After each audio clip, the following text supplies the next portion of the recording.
आज हम एक महत्वपूर्ण टॉपिक के पर चर्चा करेंगे जिसका नाम है आईएसबीडी। आईएसबीडी देखिए, ये आईएसबीडी जो है ना, बिहार लाइब्रेरी साइंस, जैसे लाइब्रेरी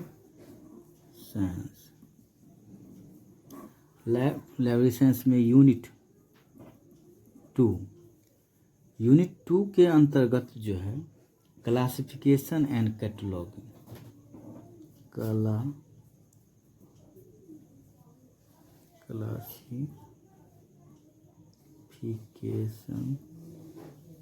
क्लासिफिकेशन कैटलॉगिंग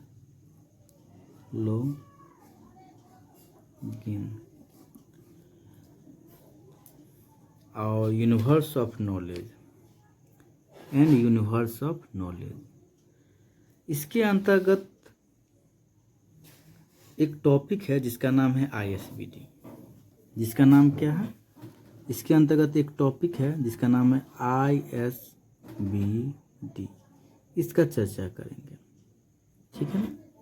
इसमें बहुत ही टॉपिक है, जिसमें AACR first, AACR second, RDA, mark, ISBD, CCC, FRBR, ISBN, ISSN और ISBD। तो आज हम चर्चा करेंगे ISBD के। तो सबसे पहले आप टू द पॉइंट चलते हैं।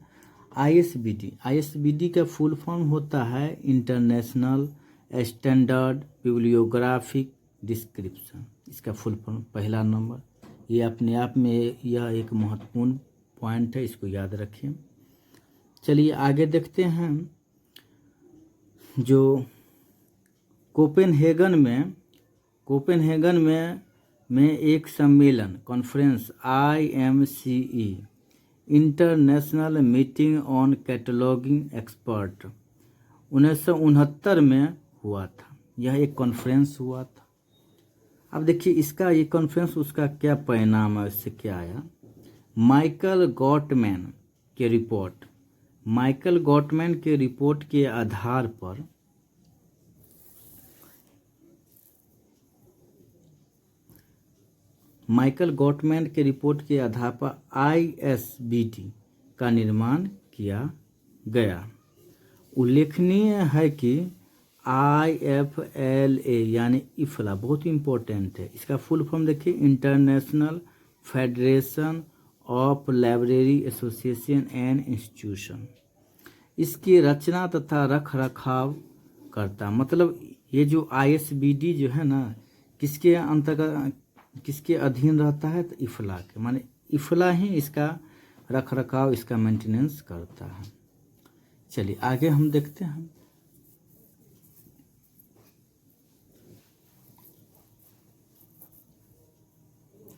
आगे देखिए, ISBD द्वारा निर्मित नियमों, ISBD जो नियम बनाएगा का एक सेट है। यह एक नियमों का क्या है? एक सेट है। लाइब्रेरी का जो संघ होता है, लाइब्रेरी के संघों और संस्थाओं के लिए इंटरनेशनल फेडरेशन विशेष रूप से एक ग्रंथ रूप से एक उपयोग के लिए इफला एक मानव पठनीय रूप में एक ग्रंथ सूची विवरण बनाने के लिए लाइब्रेरी कैटलॉग है। यह एक बहुत ही महत्वपूर्ण है। आगे देखिए, ISBD एक प्रारंभिक समेकित संस्करण 1911 में प्रकाशित हुआ था। ISBD के मूल उद्देश्यों में एक है यह। इसका जो मूल उद्देश्य क्या है, इसकी स्थापना करना है, उसमें प्रकाशन है। बिब्लियोग्राफिक विवरण का एक मानक रूप प्रदान करता था, जिसका उपयोग अंतर्राष्ट्रीय स्तर पर रिकॉर्ड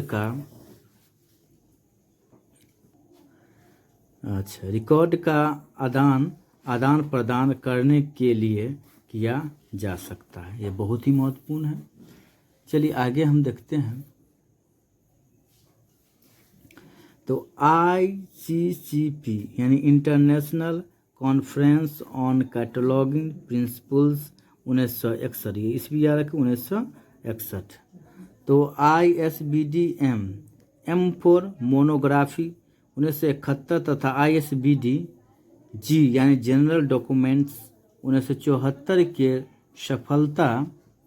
सफलता को ध्यान में रखते हुए अन्य संस्करण जारी किया गया था। यह एक बहुत ही महत्वपूर्ण टॉपिक है, इसको देखिए।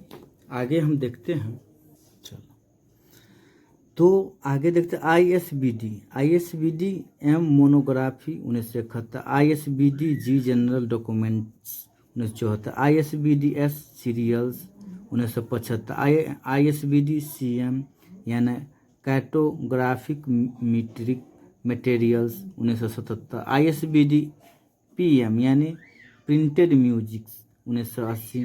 आगे देखिए ISBD AVM 1997, ISBD G ये बहुत ही महत्वपूर्ण। आगे देखिए AACR2 यानी AACR2 Anglo American cataloguing rules 2, AACR2 में संशोधन हुआ, रीप्रिंट हुआ 1988 में। आगे देखिए AACR2R 1998, उसके बाद AACR2R 2002। यह बहुत ही महत्वपूर्ण था, इसको बहुत मन लगा कर 2 बार 3 बार देखिए, 2 बार 3 बार देखिए। Thank you. अब देखकर इसको याद करिए, नोट करिए। यदि वीडियो सही लगा, अच्छा लगा, इसका कंटेंट यदि अच्छा लगे तो जरूर सब्सक्राइब कर, निश्चित रूप से सब्सक्राइब कर दें। धन्यवाद।